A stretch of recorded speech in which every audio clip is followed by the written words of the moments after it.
Well, Matty, we thought we'd better catch up and see where you're at with your Group 1 winner, Uncommon James. Yeah, he'll be off to Doomben on Tuesday, have his first trial of the preparation, so we'll be there just to have a bit of an easier time of it. He'll just be being his first, then he'll be back in 2 weeks after that to have a bit more of a serious hit out before running in the Galaxy first up. So the Galaxy first up, what winter aspirations have you got with him? Obviously, we're wondering, is a Stradbroke on the cards? Is 1400 a possibility? Yeah, potentially.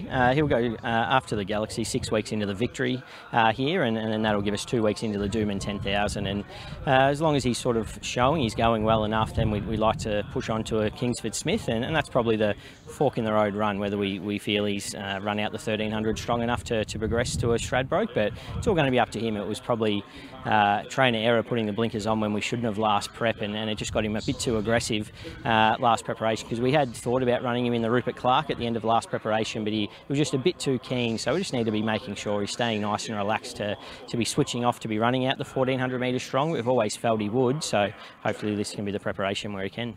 Does that mean you'll be riding him slightly quieter in races like the Galaxy?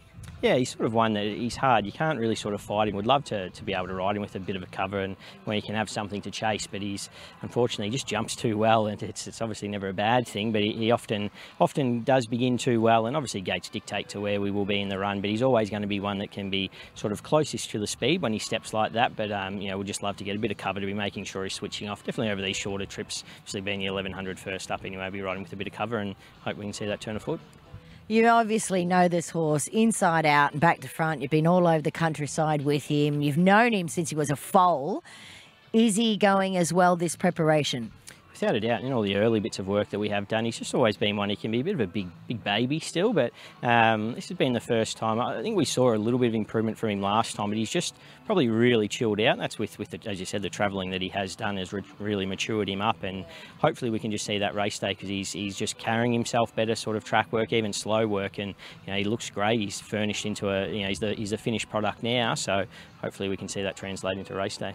If he manages to win another Group 1, are you open to something like the Hong Kong Sprint if you were to get an invitation? I think it'd be pretty hard to sort of talk my wife and mother-in-law out of it. They've got a bit of an affinity with Hong Kong. They love going over there and have for many years. So it's always been something that if he was ever good enough to warrant going over there, I think we'd definitely be open to that.